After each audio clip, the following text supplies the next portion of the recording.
Assalamualaikum warahmatullahi wabarakatuh.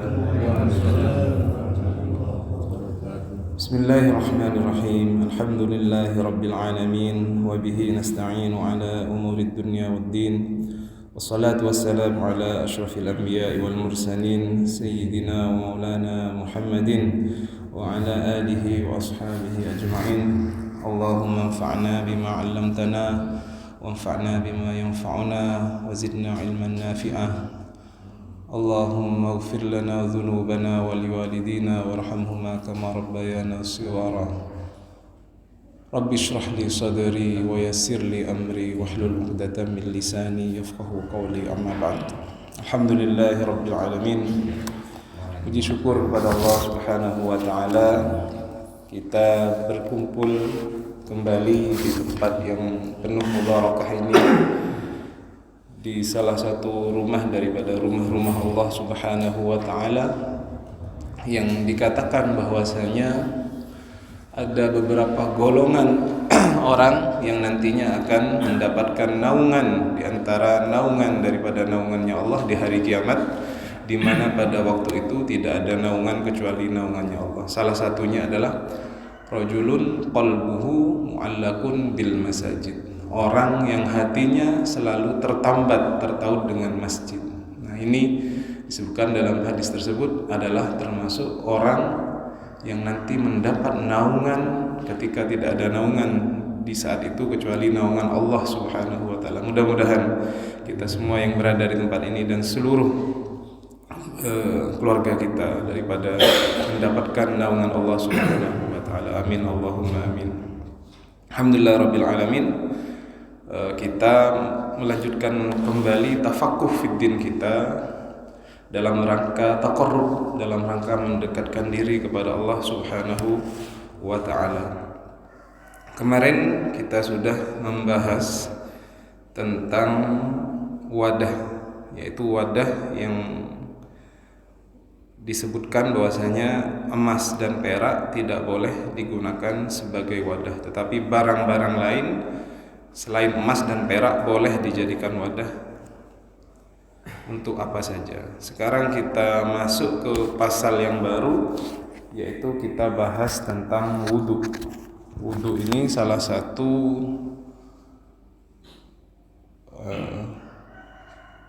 ibadah dalam Islam yang kemudian menjadi sangat penting sekali. Kenapa? Karena wudu ini menjadi syarat sahnya sholat. Ketika seseorang dimulai dari wudunya ini sudah sah, maka dapat dipastikan sholatnya sah. Namun apabila dimulai dari wudunya, apabila wudunya sudah tidak sah, maka bisa dipastikan sholatnya tidak sah. Implikasinya apabila tidak sah, dari sahnya saja sudah diterima, tidak dinyatakan sah oleh syariat kita, maka kemungkinan itu akan kemudian ditolak oleh Allah Subhanahu wa taala. Karena kita dalam beribadah itu ada dua hal yang membuatnya diterima. Yang pertama, kita melakukannya ikhlas karena Allah Subhanahu wa taala.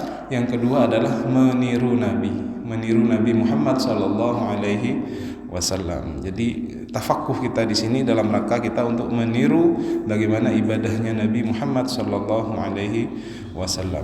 Kita baca bagaimana kemudian wudu ini menjadi syarat sah daripada sholat, dan juga yang lebih dari itu, oleh ulama dikatakan barang siapa yang ingin dalam sholatnya itu terdapat kekhusyuan, maka harus dimulai bukan dari sholat, bukan dari takbiratul ihramnya, tetapi harus dimulai sejak dia berwudu. Itu sudah harus dimulai kekhusyuan itu. Bagaimana caranya supaya sholat kita menjadi khusyuk yang dimulai dari berwudu ini, kita akan bahas pada kesempatan kali ini insyaallah.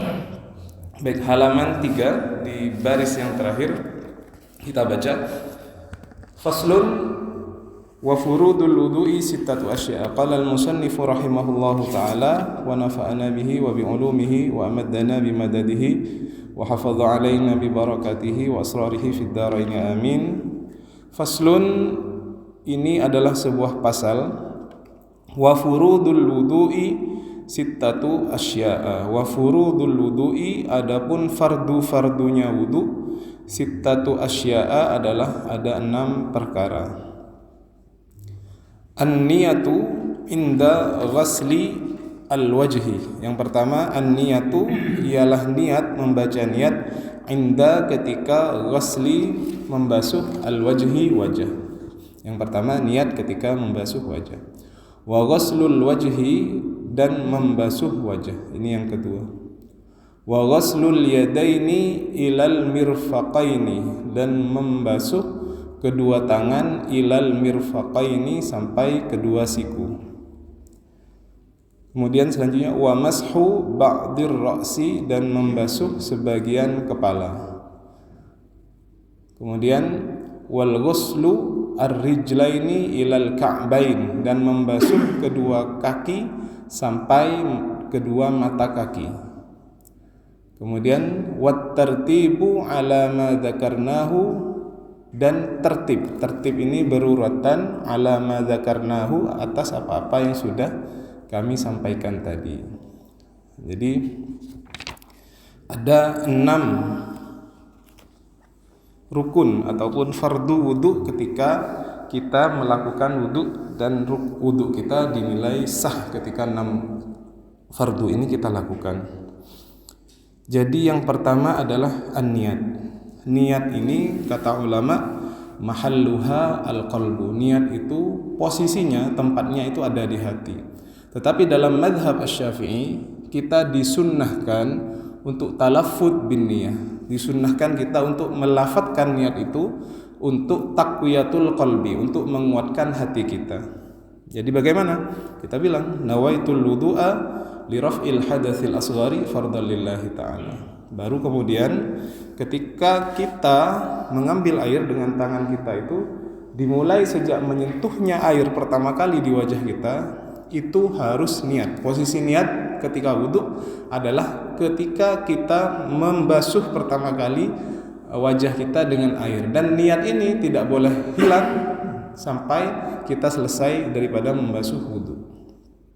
Membasuh muka.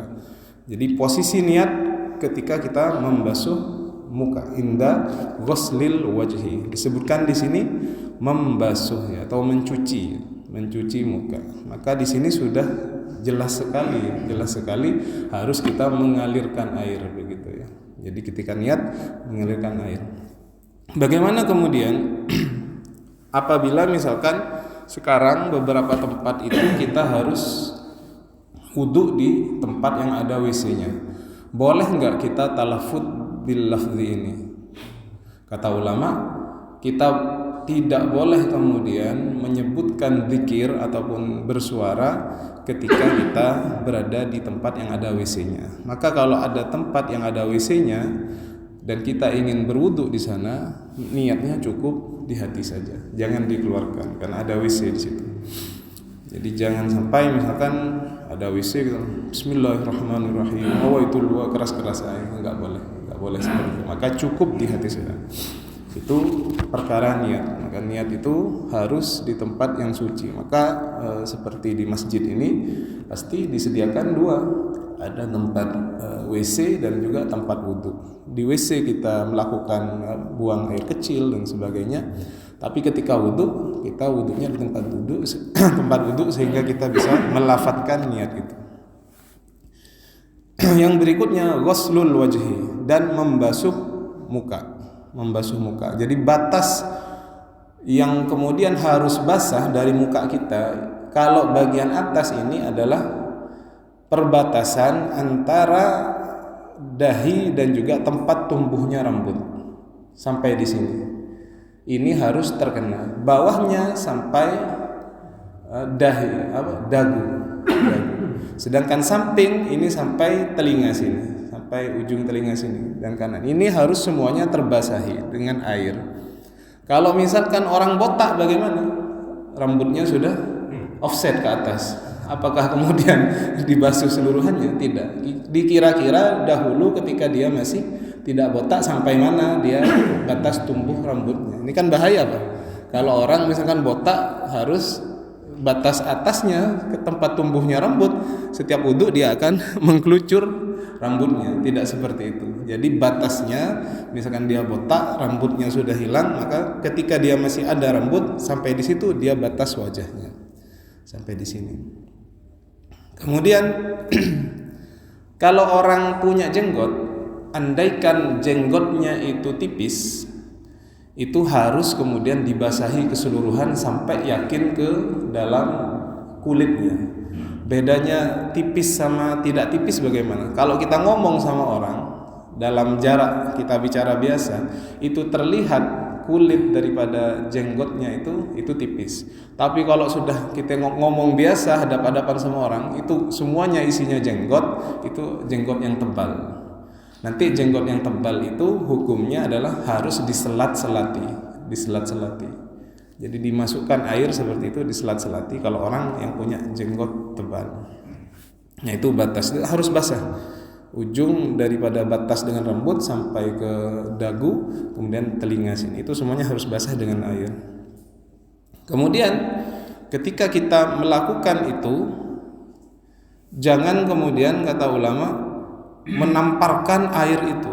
Karena dulu saya di desa itu pernah ngelihat orang wudu itu ngambil air ditamparkan, pas gitu. Itu makruh hukum. Jadi pelan-pelan saja sambil dipijat-pijat seperti itu. Jangan sampai ditampar-tamparkan ke mukanya seperti orang marah begitu.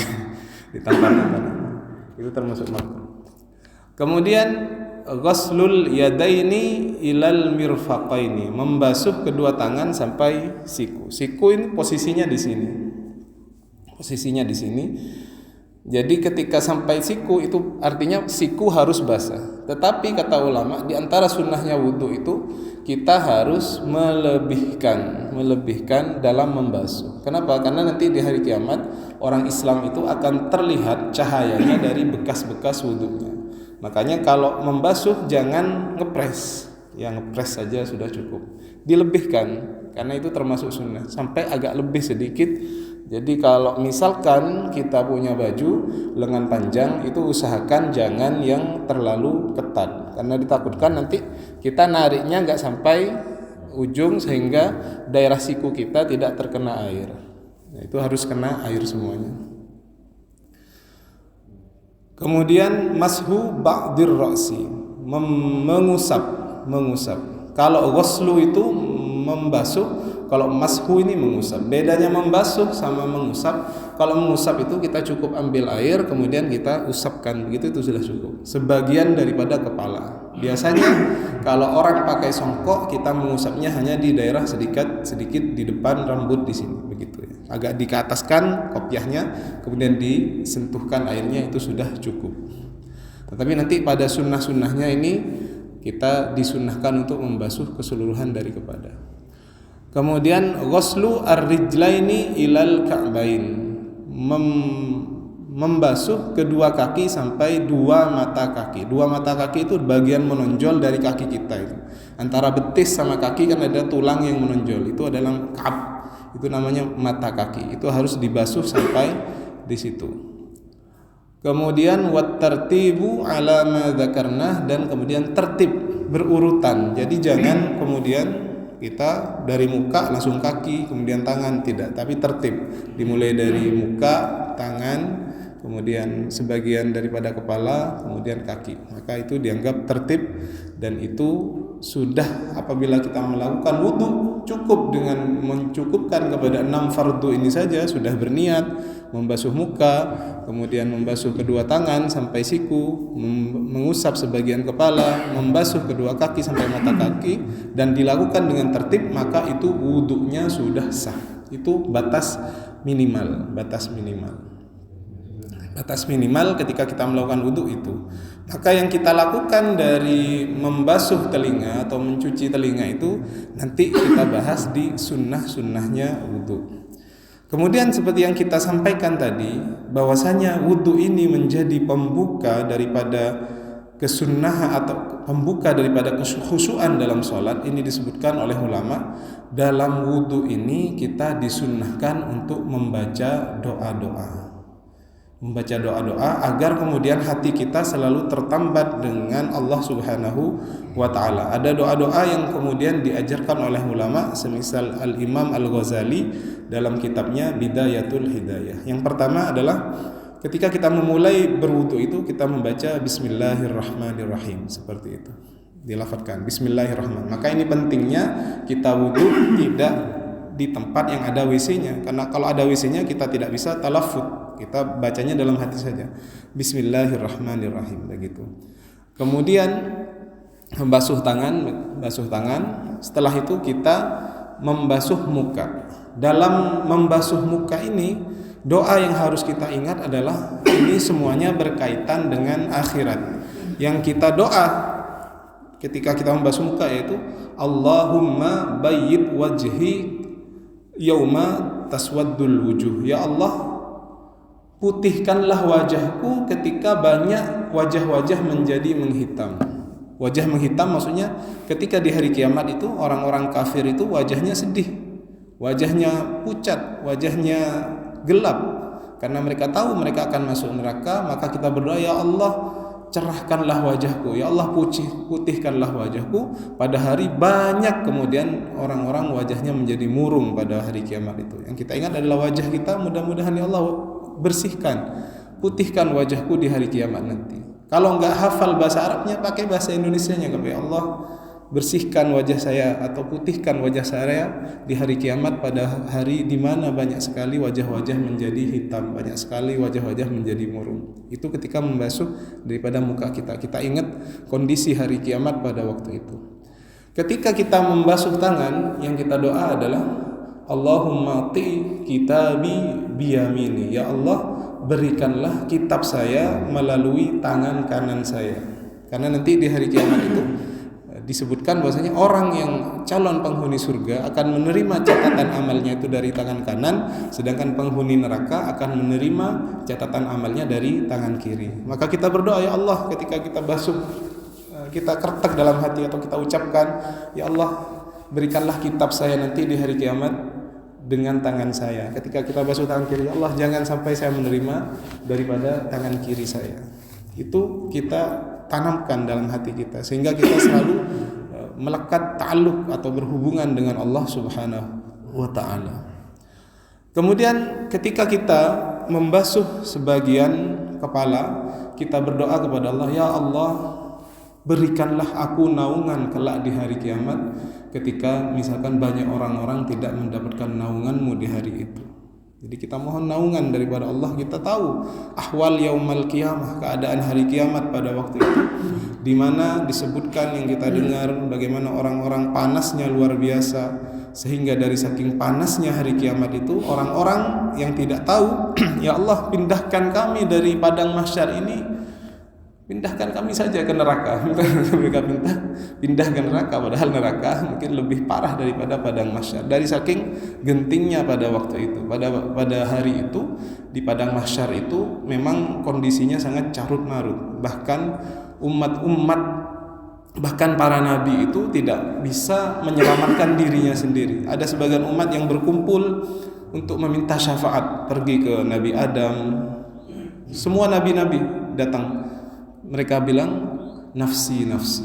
Pergi ke Nabi Ibrahim. Nabi Ibrahim bilang nafsi nafsi, diriku, saya enggak tahu, Allah sekarang murka, saya takut kepada Allah.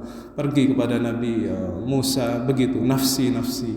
Akhirnya mereka sudah bingung dan mereka kemudian bersepakat untuk pergi mengunjungi Rasulullah SAW, dan Rasulullah mengatakan ana laha, akulah pemilik syafaat itu. Pada waktu itu kacau balau kondisinya, sehingga kita berdoa ketika membasuh daripada sebagian kepala kita, ya Allah, berilah aku naungan di hari tidak ada naungan.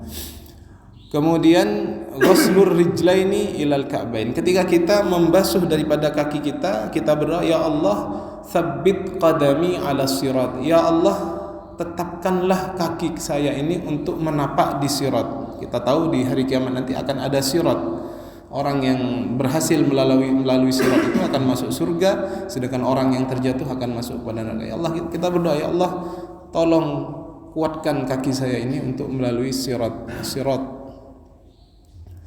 Kemudian itu adalah doa-doa. Selesai kita melaksanakan itu, kemudian kita mengangkat tangan, melihatkan wajah kita ke atas, kita berdoa kepada Allah, membaca tasyahud, asyhadu an la ilaha illallah wa asyhadu anna muhammadar rasulullah, kemudian berdoa selesai wudu. Allahumma ja'alni minat tawabin waj'alni minal mutahhirin waj'alni min ibadikas shalihin. Dikatakan oleh ulama, barang siapa yang kemudian berwudu dengan doa-doa yang kita sudah sebutkan tadi, dengan bercucurannya daripada air wudunya itu bercucuran juga dosa-dosanya. Karena wudu dalam Islam itu selain dia adalah membersihkan zahir, tapi dia juga membersihkan batin. Kita ingin ketika kita wudu, dosa-dosa kita juga ikut hanyut dalam wudu kita, maka kita lakukan daripada saran ulama atau yang dinasihatkan ulama daripada membaca doa-doa tadi. Itu yang kita lakukan ketika berwudu. Jadi sejak berwudu kita sudah khusyuk ingin menghadap Allah Subhanahu wa taala. Bahkan sebagian kaum solehin itu kalau sudah sampai waktunya sholat itu mereka wajahnya berubah. Kalau bahasa kita itu kayak orang ketakutan, kayak orang grogi begitu. Ketika ditanya, kenapa engkau setiap mau sholat wajahmu berubah seperti ini? Dijawab oleh dia, bagaimana saya tidak takut, sebentar lagi saya akan menghadap Tuhan. Maka wajahnya pucat pasi begitu. Mereka keadaannya seperti itu, daripada orang-orang soleh terdahulu. Itu adalah doa-doa dan juga rukun-rukun wudu. Adapun sunnah-sunnah wudu yang kemudian juga diajarkan oleh Rasulullah SAW ada 10. Kita baca. Wa sunanuhu, adapun sunnah-sunnahnya wudu, asyratu asya'a, ada 10 macam. Asyratu asya'a, ada 10 macam. Yang pertama at-tasmiyatu, membaca bismillah. Sebelum Anda memulai berwudu, baca bismillahirrahmanirrahim begitu.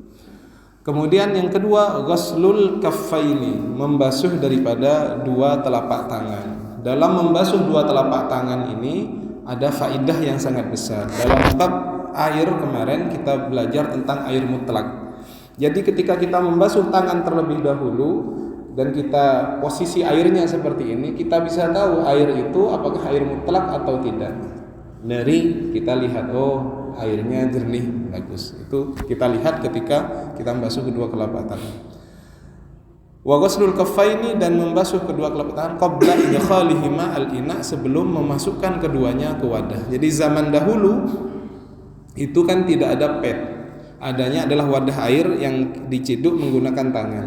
Sunnahnya kalau kita mau mengambil air yang ada di dalam bak dengan tangan kita, sebelum memasukkan tangan kita, kita basuh dahulu. Karena seperti dalam hadis yang pernah saya ceritakan, Rasulullah mengatakan, apabila engkau tidur kemudian ingin berwudu, cuci dulu tanganmu, karena engkau tidak tahu pada malam hari itu tanganmu pergi kemana. Namanya orang tidur, bisa saja menyentuh najis dan lain-lain begitu. Maka dicuci dulu tangannya, baru kemudian memasukkan tangan tersebut ke wadah.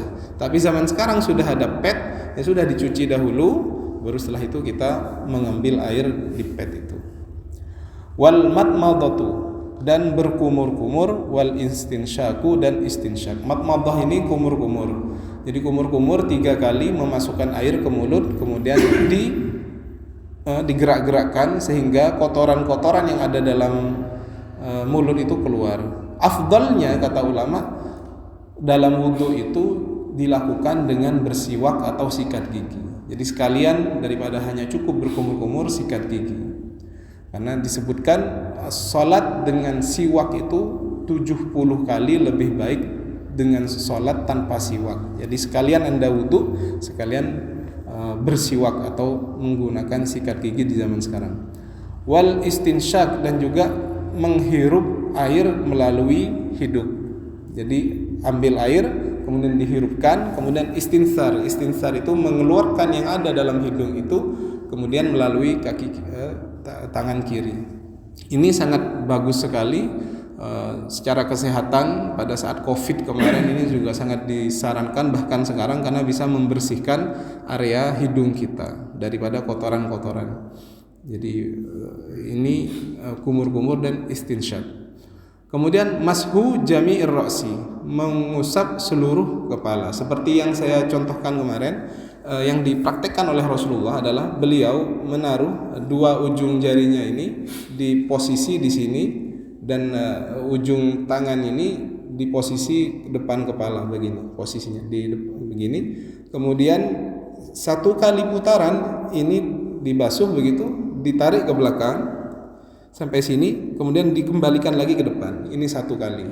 Ambil air lagi seperti ini posisinya begini, ini dua kali. Ambil air lagi seperti ini tiga kali. Ini kemudian menjadi sunnah yang dicontohkan oleh Rasulullah SAW untuk kemudian mengambil sunnah daripada membasuh kepala itu diusap keseluruhan kepala. Dalam mazhab Syafi'i ini sunnah. Maka sebisa mungkin kita lakukan kalau kita ingin mendapatkan kesunahan-kesunahan dalam berwudu. Kemudian mashu al-udhunaini dhahirihima wa batinihima, membasuh atau mengusap dua telinga, baik telinga bagian dalam ataupun luarnya. Bagian dalamnya itu kita basuh menggunakan dua ujung daripada telunjuk kita masukkan, sedangkan bagian luarnya kita menggunakan daripada ujung daripada jempol kita, 3 kali begitu. Ada tambahan sebagian dalam kitab itu juga kita disunnahkan untuk mengambil air setelah membasuh telinga ini, disunnahkan untuk mengusap daripada tengkuk di sini sambil kita berdoa, ya Allah selamatkanlah tengkuk saya ini, pundak saya, leher saya ini dari aglal, daripada rantai-rantai. Karena kita tahu nanti penduduk neraka itu dirantai daripada seperti hewan itu. Selamatkanlah tengkuk saya ini dari rantai-rantai. Setelah itu berikutnya adalah wa mashul udhunaini dhahirima wa batinihima bima'in jadid, dengan air yang baru. Jadi setiap proses itu dilakukan dengan air yang baru. Wa takhlilul lihyah al-kathah, dan juga menyelat-nyelati daripada jenggot yang tebal, diselat-selati. Itu termasuk sunnahnya, diselat-selati. Karena kan yang wajib hanya sampai daripada sini dagu. Tetapi kalau yang punya jenggot itu jenggotnya diselat-selati, ambil air diselat-selati pakai air. Wa takhlilu asabi'il yadain, dan juga menyelat-nyelati asabi, jari-jari, yadain, dua tangan, warijlain, dan dua kaki, diselat-selati. Caranya kalau tangan cukup begini saja, seperti ini cukup. Tapi kalau kaki dimulai dari kaki yang kanan, diselat-selatinya pakai tangan kiri, diselat-selatinya pakai ini jari apa ini namanya? Jari apa ini? Jari kelingking. Dimulai dari yang kanan bagian sini, diselati sini. 1, 2, 3, 4. Kemudian untuk kaki kiri dimulai pakai tangan kanan, pakai kelingking juga. 1, 2, 3, 4. Ini sunnah yang dicontohkan oleh baginda Nabi Muhammad SAW. Kenapa kok pakai ini? Ya mungkin karena paling kecil ya. Kalau Anda mau pakai yang lain ya monggo silahkan pakai jari yang lain, diselat-selati. Kemudian wa taqdimul yumna 'alal yusra, dan mendahulukan bagian yang kanan atas yang kiri. Jadi Nabi Muhammad itu bukan hanya dalam perkara wudu, dalam semua hal itu kita mendahulukan yang kanan daripada yang kiri. Mau pakai baju, kanan dulu, bagian kanan dulu, baru yang kiri. Mau pakai celana, kanan dulu, baru yang kiri. Mau pakai sandal, kanan dulu, baru yang kiri. Mau naik ke masjid, kanan dulu. Tapi kalau masuk jeding, masuk kamar mandi, kiri dulu. Sesuatu yang baik kita mulai dengan tangan kanan, termasuk dalam berwudu ini kita menggunakan yang kanan dulu, baru yang kiri. Kemudian wat-taharatu salasan, dan bersuci itu salasan 3 kali. Artinya apa? Taslis. Semua yang kita jelaskan tadi, baik itu sunnah ataupun fardu wudu, kita lakukan 3 kali. Jadi membasuh muka 3 kali, kemudian membasuh daripada tangan 3 kali, dan semuanya dilakukan 3 kali sunnahnya. Kemudian wal muwalatu, dan bercepat-cepat. Jadi antara membasuh satu anggota dengan anggota yang lain itu jangan kemudian ada jeda, semuanya dilakukan secara bercepat-cepat. Ada beberapa tambahan sunnah yang tidak ditulis dalam kitab takrib ini tetapi dijelaskan dalam kitab yang lain. Tambahannya adalah berikut ini.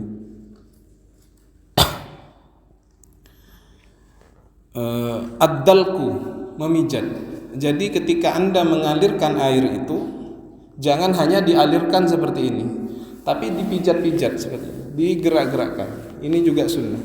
Semua badan termasuk kaki dipijat-pijat sampai kita yakin air itu masuk. Kalau misalkan ada kotoran di bawah kuku, itu wajib dihilangkan karena ditakutkan itu mencegah masuknya air ke dalam kulit. Termasuk juga misalkan ada cat, ada apa, itu harus wajib dihilangkan. Kemudian melebihkan dalam membasuh seperti yang sudah saya jelaskan tadi. Membasuh sampai siku lebihkan sedikit, sampai mata kaki lebihkan sedikit. Bagaimana misalkan ada orang yang kecelakaan, diamputasi, maka misalkan tangannya dia hilang sampai sini, maka yang dibasuh adalah sisanya sampai sini. Misalkan yang hilang sampai sini, maka kata ulama tabarrukan, maka bekas potongannya itu yang dibasuh saja. Kemudian membaca tasyahud dan berdoa seperti yang sudah kita jelaskan tadi. Asyhadu an la ilaha illallah wa asyhadu anna muhammadar rasulullah. Allahumma ja'alni minat tawwabin waj'alni minal mutatahhirin waj'alni min ibadikas shalihin. Ya Allah, jadikanlah aku daripada orang-orang yang bertaubat, jadikanlah dari aku orang-orang yang bersuci, dan jadikanlah aku dari hamba-hamba yang berwudu. Itu sunnah-sunnahnya. Adapun makruh dilakukan ketika berwudu beberapa hal ini. Yang pertama, tidak berbicara ketika wudu. Sambil wudu misalkan di rumah nggak boleh begitu sambil ngobrol. Atau kita menjawab panggilan orang. Lebih baik kita selesaikan wudu kita baru kita jawab panggilan itu. Jadi tidak berbicara ketika wudu. Ini hukumnya makruh. Yang nomor 2, tidak israf dalam menggunakan air. Indonesia ini banyak air, tetapi jangan kemudian itu israf. Israf itu apa? Berlebih-lebihan. PET itu atau keran itu kan bisa dibuka full, bisa dibuka seluruhnya. Itu kalau dibuka full itu akan deras sekali.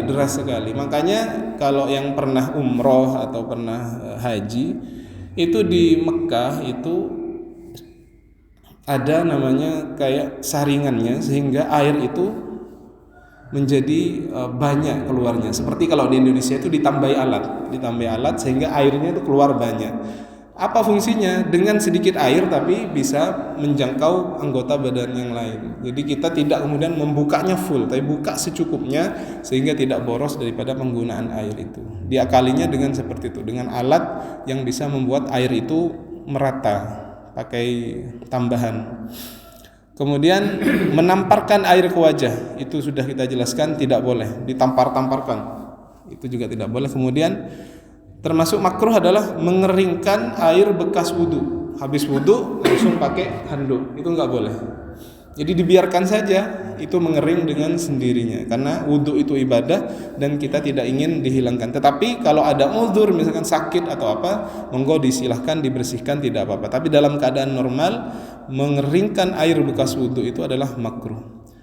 Kemudian yang nomor 5, meminta pertolongan untuk membasuh anggota badan. Misalkan begini, Anda sehat, tidak ada sakit apa-apa, tapi ketika wudu minta anaknya, minta orang lain untuk kemudian menggosok-gosoknya, itu makruh. Karena itu disebutkan tanda orang yang kemudian berlebih-lebihan. Jadi kalau masih bisa dilakukan sendiri, dilakukan sendiri. Kemudian yang nomor 6, makruh juga adalah ketika Anda berpuasa, ini istinsyak dan kumur-kumurnya jangan terlalu dalam. Berkumur-kumur sampai masuk ke kerongkongan. Ini kalau tidak puasa sangat dianjurkan biar bersih. Istinsyak sampai disangatkan sampai masuk ke bagian paling tinggi. Tetapi bagi orang yang berpuasa ini makruh, ditakutkan bisa masuk ke perut begitu.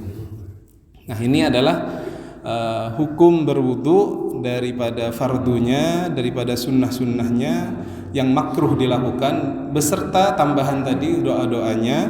sehingga diharapkan kita bisa khusyuk dalam wudu dan menambah kekhusyuan kita dalam sholat. Jadi khusyuk dalam sholat bukan dimulai dari takbiratul ihram, tetapi dimulai dari sejak kita berwudu.